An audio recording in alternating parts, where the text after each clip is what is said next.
नमस्कार मित्रों, हमारी सीरीज चल रही है एपिसोड नंबर 16 की, जिसमें हम बात कर रहे हैं भृगु संहिता की। भृगु संहिता के अंतर्गत आज हम बात करने जा रहे हैं मेष लग्न के एकादश भाव में यदि मंगल स्थित हो तो उसके क्या फलादेश होंगे।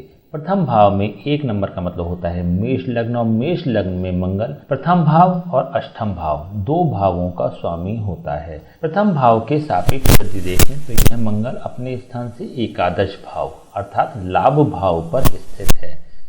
देखिए, हम बात कर चुके हैं कि कभी भी कोई भी ग्रह अपने स्थान से यदि लाभ भाव पर स्थित होता है तो यह शुभ फल प्रदान करने वाला हो जाता है, लाभान्वित करने वाला हो जाता है व्यक्ति को। और यहाँ पर एक प्लस पॉइंट और भी है, वह यह कि लग्न भाव में ही इसकी अपनी राशि है। मतलब यह अपने राशि स्थान से भी एकादश भाव पर स्थित है और लग्न भाव से भी एकादश भाव पर स्थित है। लग्न भाव कहने का सीधा सा तात्पर्य यह भी है कि लग्न बेसिकली भोक्ता होता है। जब भी हम कुंडली का अध्ययन करते हैं तो लग्न के सापेक्ष ही पूरी कुंडली का अध्ययन हम करते हैं। लग्न व्यक्ति स्वयं होता है, इट मीन्स कि इस कुंडली का भोक्ता होता है। तो जो भी हम प्रेडिक्शंस कर रहे होते हैं वो लग्न को ही प्राप्त होते हैं।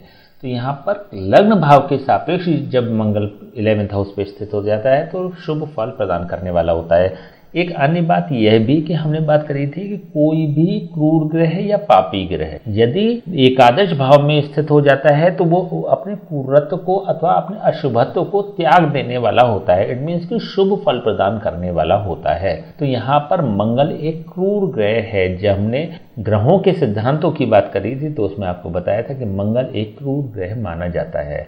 तो इस लिहाज से भी देखें तो मंगल एक शुभ फल प्रदान करने वाला ग्रह यहाँ पर बन जाएगा। एक अन्य बात यह है कि यह मंगल अपने समभाव रखने वाले शनि की राशि पर स्थित है। तो इस लिहाज से भी यदि देखें तो यह मंगल शुभ फल प्राप्त करेगा। अपने समभाव रखने वाली राशि पर कोई ग्रह स्थित होता है तो बेहतर फल ही प्रदान करने वाला होता है। यहाँ पर यह मंगल व्यक्ति को मंगल से संबंधित जो भी कंटेंट्स होते हैं उनमें लाभान्वित करने वाला होता है। मंगल के कंटेंट्स होते हैं शूरता, वीरता, पराक्रम, आक्रामकता, क्रोध, धीरज और गंभीरता का कारक ग्रह होता है मंगल। ये हम कई बार बात कर चुके हैं। तो इन सभी क्षेत्रों में, इन सभी परिप्रेक्ष्य में व्यक्ति को लाभ प्राप्त होगा। व्यक्ति की शूरता, वीरता, पराक्रम, क्रोध, धीरज और गंभीरता सभी का व्यक्ति को लाभ मिलेगा। इट मीन्स कि व्यक्ति का जो प्रोफेशनल फील्ड भी है वह भी संभवतः मंगल को क्लिक कर सकता है। देखिए, एक तो मेष राशि का मंगल स्वामी होता है, दूसरा मेष राशि मंगल की मूल त्रिकोण राशि भी होती है। तो अपनी मूल त्रिकोण राशि से भी ये मंगल एकादश भाव पर स्थित है। तो इस परिप्रेक्ष्य में भी शुभ फल प्रदान करने वाला यह बन जाएगा। चलिए अब देख लेते हैं हम अष्टम भाव के सापेक्ष। अष्टम भाव के सापेक्ष यह मंगल अपने से चतुर्थ स्थान पर स्थित है, अपने से सुख भाव पर स्थित है, अपने से रिलैक्स भाव में स्थित है। तो यहाँ पर देखिए बहुत पॉजिटिव योग बन रहा है। वह पॉजिटिव योग यह है कि कभी भी अष्टम भाव का स्वामी जब लाभ स्थान में पहुँचता है तो व्यक्ति को अचानक लाभ प्रदान करने वाला ग्रह बन जाता है। जब हमने अष्टम भाव से संबंधित बात करी थी आपसे तो हमने बताया था कि अष्टम भाव अचानक होने वाली घटनाओं का कारक भाव होता है। यहाँ पर अष्टम भाव का स्वामी मंगल है जो लाभ स्थान में बैठ रहा है। तो अचानक लाभ का भी यह कारक बन जाता है। अचानक होने वाले इंसिडेंट का जब कारक बनता है तो उसमें लाभान्वित करने वाला भी होता है। व्यक्ति के जीवन में मेन जो इवेंट होंगे वह ऑल ऑफ सडन होंगे, अचानक होंगे, अनएक्सपेक्टेड होंगे।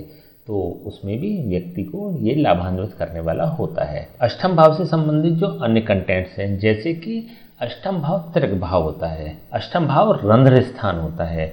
जैसे हमने बात करी ना कि लग्न स्थान कुंडली का सबसे शुभतम भाव होता है, इसी प्रकार से अष्टम भाव भी कुंडली का सबसे अशुभतम भाव होता है। सबसे ज़्यादा नेगेटिव भाव का स्वामी जब लाभ स्थान में पहुंचता है तो यहाँ पर लाभ स्थान को भी कहीं ना कहीं दूषित करने का कार्य कर देता है। अष्टम भाव के जो कंटेंट्स हैं वो कहीं ना कहीं मिक्सअप हो जाते हैं 11th हाउस में भी। तो व्यक्ति का जो जीवन होगा वो फ्लक्चुएशंस वाला होगा, व्यक्ति को संघर्ष भी करने पड़ेंगे। हालांकि लाभ ऑल ऑफ सडन इसको प्राप्त होता है लेकिन व्यक्ति को उसके लिए इंतज़ार करना पड़ता है, व्यक्ति को धीरज रखना पड़ता है।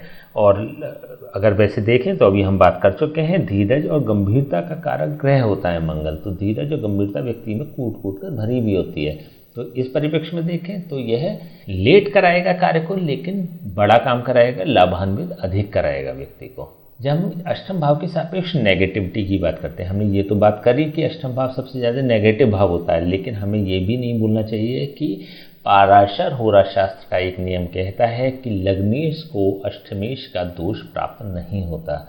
मेष राशि और वृश्चिक राशि दोनों राशियों का स्वामी मंगल है। तो इस कंडीशन में यदि हम देखते हैं तो मंगल को मेष लग्न में अष्टमेश होने का दोष नहीं लगता। इसके अलावा भी एक लग्न होती है तुला लग्न। तुला लग्न में भी तुला राशि लग्न में पड़ जाती है और अष्टम भाव में वृषभ राशि पड़ती है। दोनों ही राशियों का स्वामी शुक्र होता है। तुला लग्न में भी ये कंडीशन होती है कि शुक्र को अष्टमेश होने का दोष नहीं लगता। केवल 2 ही लग्न ऐसी होती हैं। चलिए हम मंगल के कारकत्व की बात कर लेते हैं। मंगल होता है 2 भावों का कारक। एक तो तृतीय भाव का कारक होता है मंगल और एक षष्ठम भाव का कारक होता है मंगल। तृतीय भाव की यदि हम सापेक्ष देखते हैं तो यह मंगल अपने स्थान से नवम स्थान पर स्थित हो रहा है, अपने स्थान से भाग्य स्थान पर स्थित हो रहा है। यदि हम यहाँ से गिनती शुरू करते हैं तो 1 2 3 4 5 6 7 8 9 अपने स्थान से, अपने कारक स्थान से यह मंगल नवम स्थान पर स्थित है। तो तृतीय भाव के सापेक्ष यह मंगल व्यक्ति को भाग्यवादी बनाने वाला होता है, भाग्यशाली बनाने वाला होता है।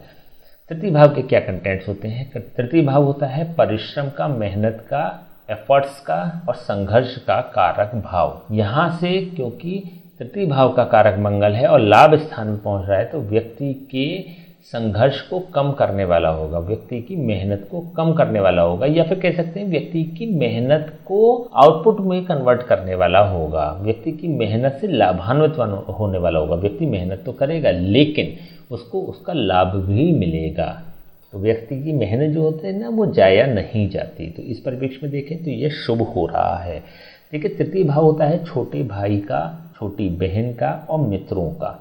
छोटे भाई से, छोटी बहन से, अपने मित्रों से ऐसा व्यक्ति लाभान्वित होने वाला होता है, लाभ प्राप्त करने वाला होता है। तो ये चाहे फाइनेंशियली हम देख लें, चाहे मोरली हम देख लें, किसी भी परिप्रेक्ष्य में देखें तो व्यक्ति के दोस्त या मित्र बहुत होंगे और व्यक्ति उनसे लाभान्वित भी होगा। कहीं ना कहीं उनका सपोर्ट उसको जीवन में प्राप्त होता है। यदि हम छठे भाव के सापेक्ष देखते हैं, षष्ठम भाव के सापेक्ष देखते हैं तो यह मंगल अपने स्थान से षष्ठम स्थान पर ही जा रहा है।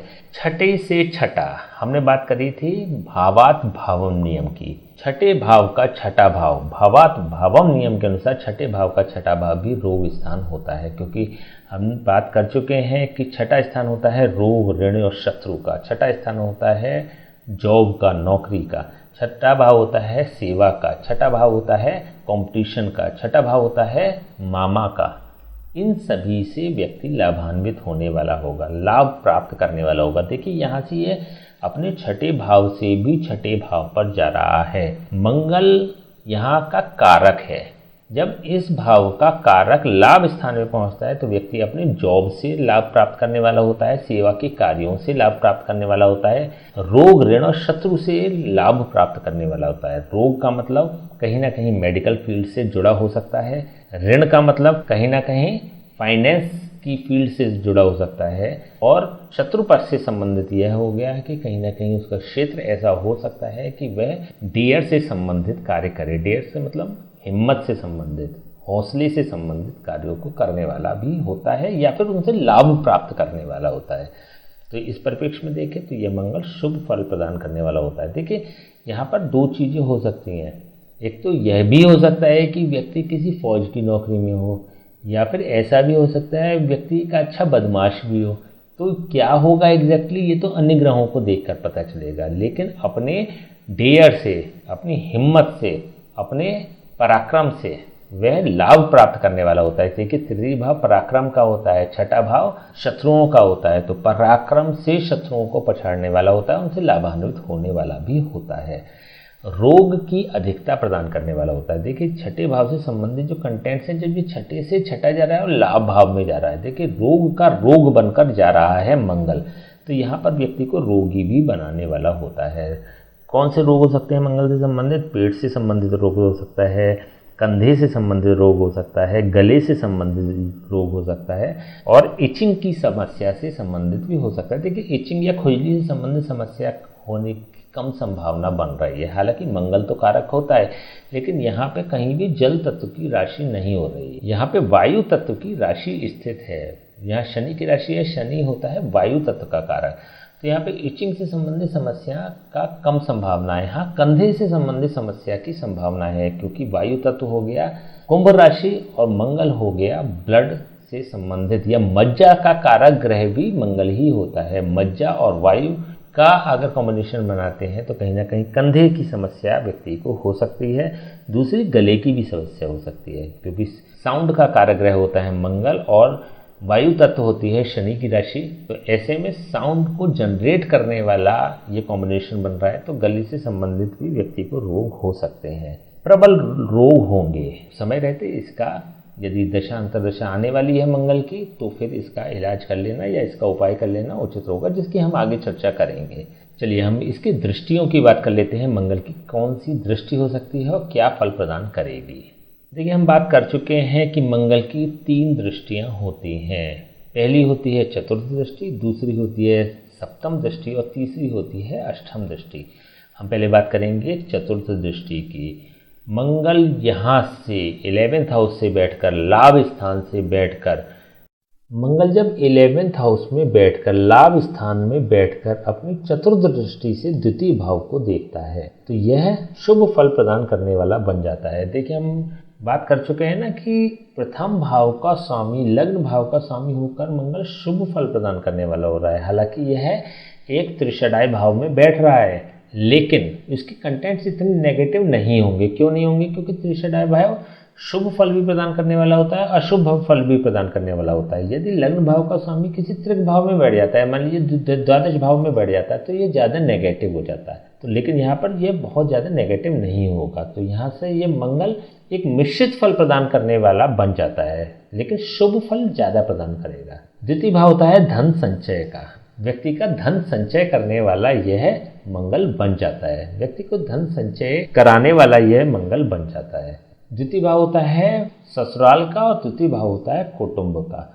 हमने बताया था ना कि मंगल की चतुर्थ दृष्टि सदैव सुरक्षा प्रदान करने वाली होती है, सुख प्रदान करने वाली होती है। तो व्यक्ति के धन का संचय भी कराएगा, इसके ससुराली जनों से इसके बहुत अच्छे संबंध भी कराएगा, इसके कुटुंब जनों से भी अच्छे संबंध करा देने वाला यह मंगल होता है। इट मीन्स कि मंगल लाभ भाव में बैठकर द्वितीय भाव को भी लाभ प्रदान करने वाला हो जाता है। द्वितीय भाव को मतलब ससुराल वालों को, इन लॉज को लाभ प्रदान करने वाला बन जाता है।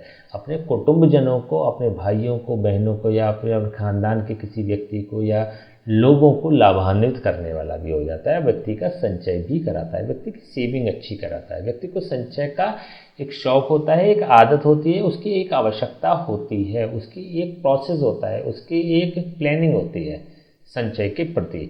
तो व्यक्ति के जीवन में संचय का बहुत अधिक महत्व भी होता है, उसकी प्लानिंग भी सक्सेसफुल होती है और वह संचय कर भी लेता है। तो द्वितीय भाव के सापेक्ष देखें तो यह मंगल शुभ फल प्रदान करने वाला ग्रह होता है।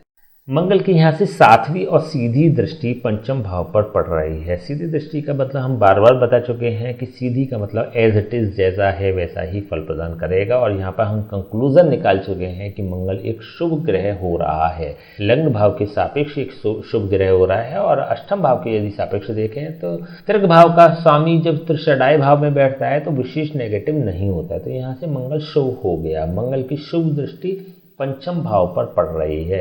यहाँ पर सूर्य की राशि भी स्थित है।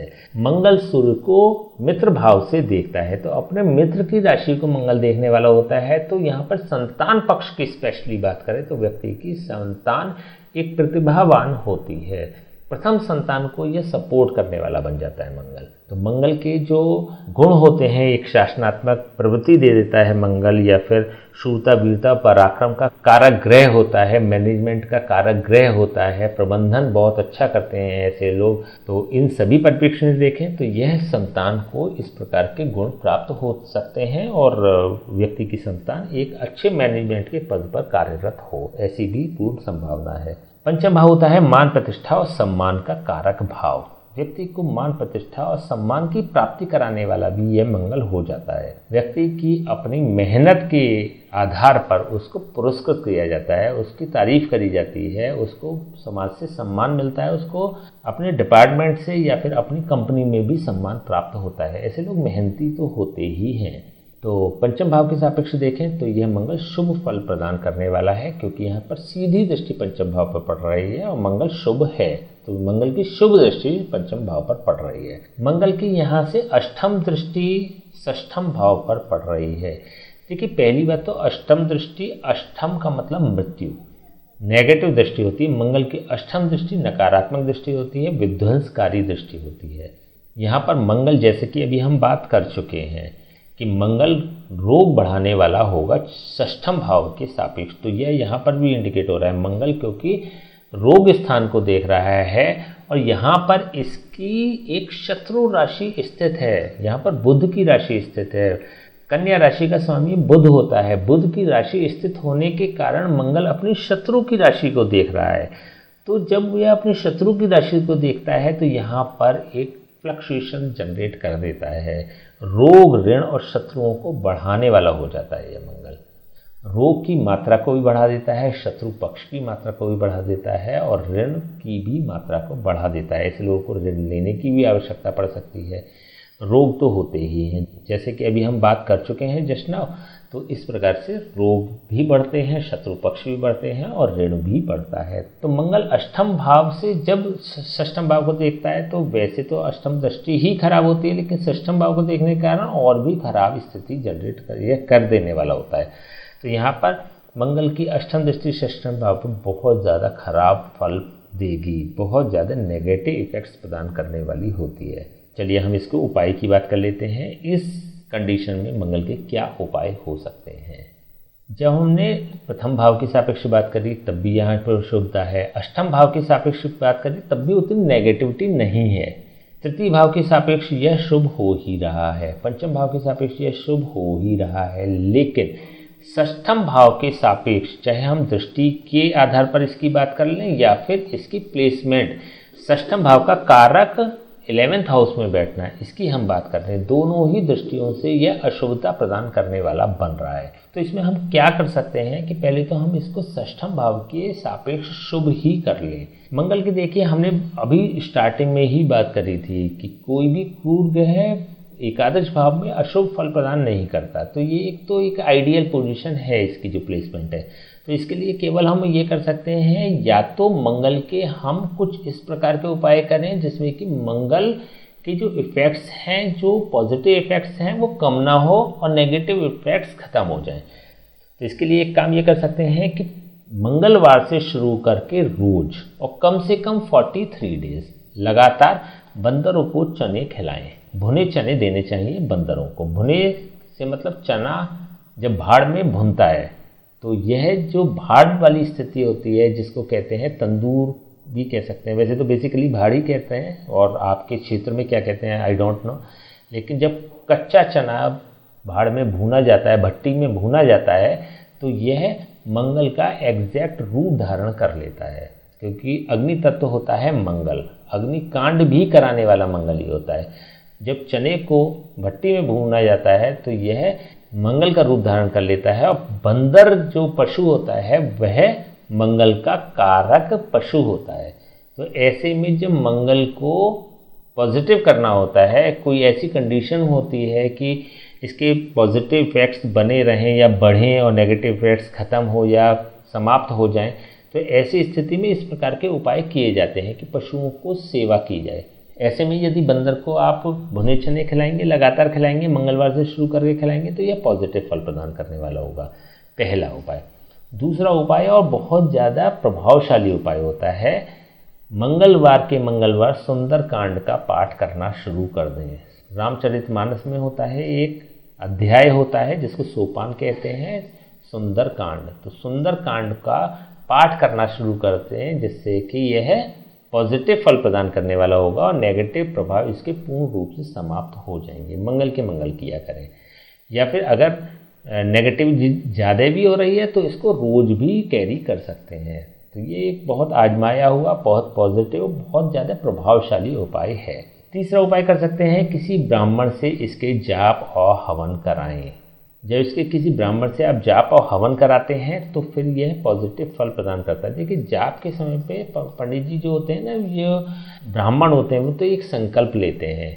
उस संकल्प की हिंदी में अगर बात करें तो इस प्रकार से कह सकते हैं कि जो हम जाप कर रहे हैं उसके नकारात्मक प्रभाव समाप्त हों और सकारात्मक प्रभाव बढ़ें, ये संकल्प होता है। तो वो उसी हिसाब से इफ़ेक्टिव भी होता है, उसी हिसाब से वर्क भी करता है। तो इसके किसी ब्राह्मण से जाप और हवन कराए जा सकते हैं। इसका स्वयं ना करें इसके जाप, क्योंकि यह अष्टम भाव का भी स्वामी है, मृत्यु भाव का भी स्वामी है, एक्सीडेंट का कारक भाव होता है अष्टम भाव, अचानक होने वाले नुकसानों का कारक भाव होता है अष्टम भाव।